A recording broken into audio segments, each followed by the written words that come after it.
Page 3 of G4 notes. Now we know we can ask from what we were just using, that product rule we had right here, we can actually solve it for this, where if I had that, just divide both sides by probability of B. So the probability of A given B can also be calculated using this formula, probability of A and B, and the probability of B. All right, so let's revisit the urn with 2 marbles. All right. With 4 marbles, sorry, 2 red, 1 green, 1 white. Use the sample tree with replacement, so the very first one, to determine the probability you get a green marble on the first or second draw. Now, if I go back and look, let me go ahead and write all of these. Sorry. It won't take too long.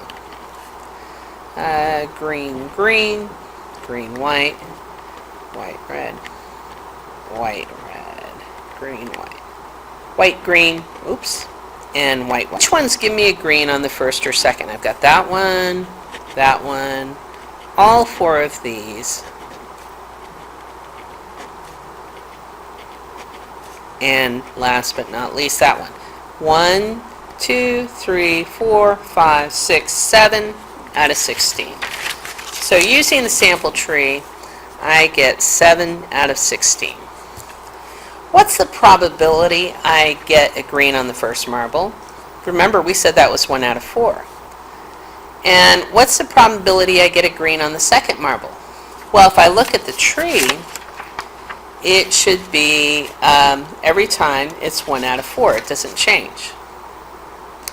So when I add these 2 together, do I get the same answer? Here I'm going to get 2 over 4, which is 1/2. Is 1/2 and 7/16 the same? No. So what's wrong? Let's take a look again. Well, believe it or not, because I have green and green here, it's actually kind of double counting that probability. So, what is the probability of green and green? That's just 1 out of 16, right? So if I added these and then subtracted out this 1 out of 16, I would get 8 out of 16 minus 1 out of 16 is 7 out of 16. So the secret is the double count, probability of green and green. All right? So the rule we have for probability of A or B happening is the probability of A plus the probability of B minus what we double count, probability when A and B occur at the same time. Another cool way to look at this is with Venn diagrams. So Venn diagrams are also used to show the actual, counts, or frequencies if you like, or percentages or fractions, by the way. Usually it's percentages, not fractions, all right, for different outcomes of an event. So here I've got this Venn diagram. These are all the sophomores at Cedar. How many of the sophomores are in geometry and algebra 2 at the same time? Well, that would be this group right here, the 23. Most people get that one right away. The problem they have is when I ask them how many are in geometry and they say, there are 452. I go, wait a second, what about these guys? Aren't they in geometry as well? So you need to add back in the overlap. Same thing for algebra 2. You start with the 154 and add back in the overlap. So we have 177.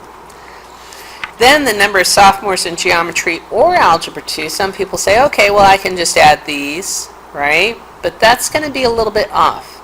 So if I did 475 plus 177, the problem is I'm double counting. See how it's in both numbers? So I have to subtract it. And that will get me 629. Another way to get this sum is just to add these 3, and that will give me that as well. How about the total number of sophomores? Well, we just want to make sure you don't forget about these 47 guys out here. They are in other math courses. Possibly they could be in pre-cal. I actually have a couple of sophomores in AP Stats right now. Okay, so what's the probability of sophomores in geometry? Well, what are the total number of sophomores? We said, I didn't add it, it's 676. So that's my total. How many are in geometry? We said it's at 475. What's the probability of sophomores in geometry given that they are in Algebra 2? So the total number of people I'm looking at are the people in Algebra 2.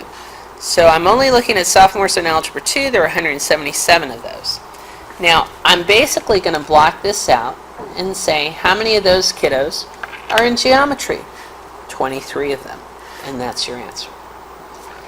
What's the probability a sophomore is in Algebra 2? So there are 177 in Algebra 2.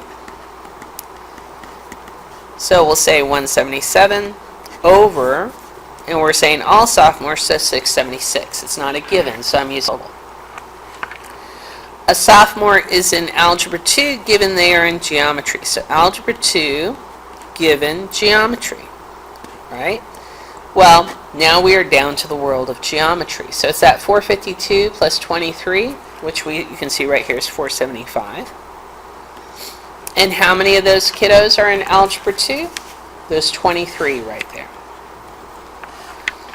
What's the probability a sophomore is in geometry and Algebra 2? So probability of geometry and Algebra 2. Since I don't have a given, I use the total. And how many are in both? 23. And finally, what is the probability of sophomores in geometry or Algebra 2? By the way, this is a symbol for OR, and that's the symbol for AND, if you haven't figured it out. So I already figured out how many sophomores are in geometry Algebra 2. Notice how I could have added it up and subtracted the overlap, the double counting, or I could have just straight added these together to get 629. It's not a given, it's the total.